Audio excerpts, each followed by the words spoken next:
Hello and welcome to the November installment of Comments from the Capitol. I'm State Representative Ed Brooks, and I'm here to answer your questions about what's going on in Madison. Our first question today comes from Al in Mauston. Al wants to know, what is my position on the Government Accountability Board? Al, I supported reforming the Accountability Board because in the past few years it has not lived up to what we expected of it. A lot of important functions have kind of fallen between the cracks.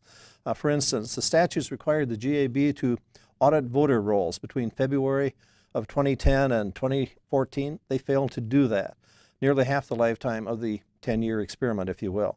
The GAB also was supposed to audit the electronic voting equipment, which it failed to do in 08, in 10, and in 12. It finally did so in 2013, but I think we deserve better than that. And that was one of the reasons I supported reforming it. Doug in Kendall has a question that nicely dovetails with the previous one, and he wants to know some details about what will take the place of the GAB. Well, it's important to note that as far as enforcement of the law goes, nothing will change. Some people have wrongly suggested that by changing this there would be no enforcement or oversight, and that certainly is wrong.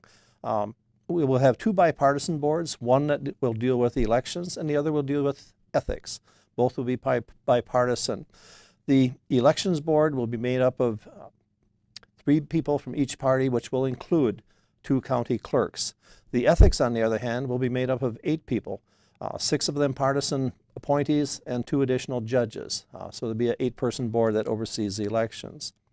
And lastly, John from Necedah has a question, says he wants some details about the anti-steering bill, which I recently was signed into law. It had passed through the Assembly and the Senate, and the governor recently signed it a little earlier this month. And what the bill did, it was a consumer protection bill. It allowed you to go to your favorite local auto body person if you had damage to your vehicle and have them repair it, as opposed to being steered, if you will, to a insurance company shop.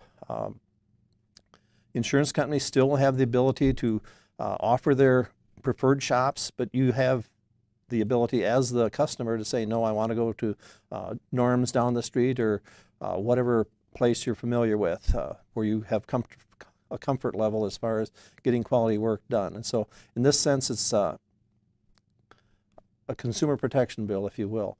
It's been a long time coming, and it's something that we worked with all the stakeholders to get passed, so that we feel it's a good improvement for you. So that's about all we have for today, and I'd like to thank you for tuning in. And as we look back, November is an important month from the standpoint we have 2 important holidays.